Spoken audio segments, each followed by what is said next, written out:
I hate when it's wet outside and I want to do stuff outside, but I can't because it's all wet and raining and stuff.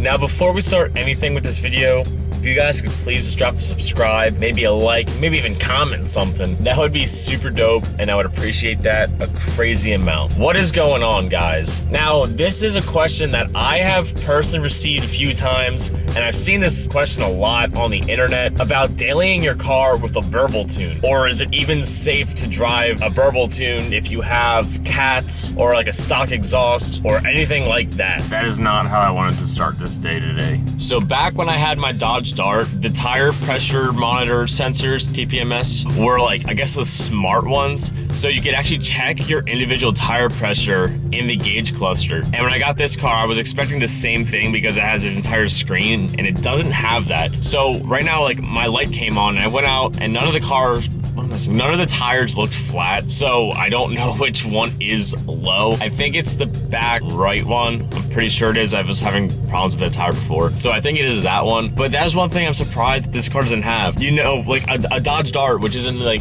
a regular economy car, has that, but this car doesn't. I just think stuff like that should be included in cars. So for those of you who don't know what a burble tune is, it is also known as a more common name as a popcorn tune.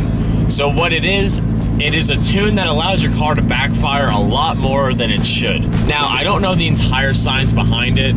All I know is I looked up a couple videos, changed some numbers in my tuning tables, and that's how I ended up getting the tune. But pretty much what I think it does is it slows down the timing of the ignition of your spark plugs, in turn making some gas go in your header. And when it enters your header, then it sparks, creating a late explosion to make your backfires or pops or burbles or whatever you want to call them. I'm really hoping that it stops raining so I can actually show you guys some of it, because I've more or less perfected the art of how to get the proper backfires. But a lot of people ask, like, oh, why do you turn it on, or how do you turn it on, or when do you turn it on? And I don't keep my tuning tablet in my car because I don't want to damage it, because I was living in Florida and it's always super hot in the car, so I didn't want to have it in the car all the time. So I didn't have the tuning tablet in my car. I tuned the burble tune on my car, and then I never plugged that tablet in again. Well, I have, but not the tune. So I've been dailying the burble tune for a good like 3,000 to 4,000 miles now. This is my daily, and so far I have had zero issues with the tune at all. Now, I think the biggest concern is that it's gonna kill my cats, because I do have both of my cats still. I'm planning to get rid of my secondary cat because it's not as necessary, but that still leaves the issue of your primary cat, because fuel is getting into there all the time and it's probably not the best for it. But since I've had the tune on the car and since I've been running it, I haven't had any issues with it. The car has not gotten louder. It hasn't had any problems at all. It's the same exact thing as it was when I first put the tune on the car. This is the definition of an asshole. Focus on the car, bro. There's no one in the car and he's parked right in front of the air filler. How are you gonna park in front of that and not even use it? Some people, like your boy, needs to fill their tires. Always got to give a shout out to the boys at Wawa for having free air, because it's ridiculous that people charge to fill your tires. So before putting a popcorn tune or burble tune on your car, I did some research about it, and a big thing that I kept finding was it's gonna kill your cats, it's gonna kill your spark plugs, and it's gonna flood your engine. I've been doing it for 3,000 miles or 4,000 miles. I drove to Florida and back with this tune on, plus all the driving I did in that 3 months, plus the driving I did in the month before it, and I still had no issues with it. So if you look online, people are saying, oh, it's safe for like 1,000 miles, but other than that, no, you can't have that on there because it's gonna kill your car. So my spark plugs seem to be fine. I've had no check engine codes because I've had no misfires. Now, if your spark plugs are going, you're gonna have misfires, and I've had no codes. I haven't had a code since I've had this car. So I'm assuming my spark plugs are fine. Now, it's really hard to check the spark plugs in this car because being a boxer, they're on the sides, and they're in really weird spots. But since I've had no misfires, I can go with the conclusion of saying my car's doing fine with it. I've had no driving issues. The car still feels the same. And And I'm pretty sure that if your cat starts flooding, well, one, you will get a check engine code because your O2 sensor would start going off. And two, it would have probably gotten louder by now. I've had no louderness issues and nothing's been throwing codes.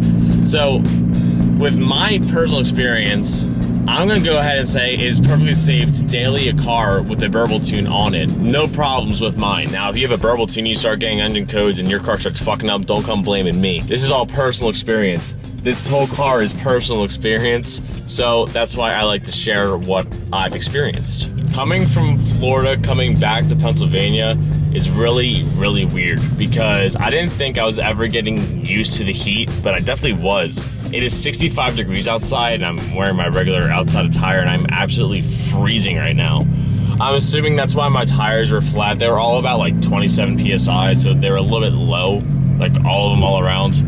The light went off, so we're all good now. It's barely drizzling outside, and I really want to record outside, but knowing me, I'm gonna have that luck that I'm gonna put the camera down, and one drop is gonna hit the microphone port, and then the other drop is gonna hit the other microphone port, and I'm gonna lose audio in this camera, and then we're fucked because then we need a new camera. So that's what's stopping me from recording outside. I'm doing a couple errands for my grandmother right now, so maybe if it stops raining completely, we can do a quick record outside, but it's not looking very likely right now because it's just been a slight spit since I've been outside today.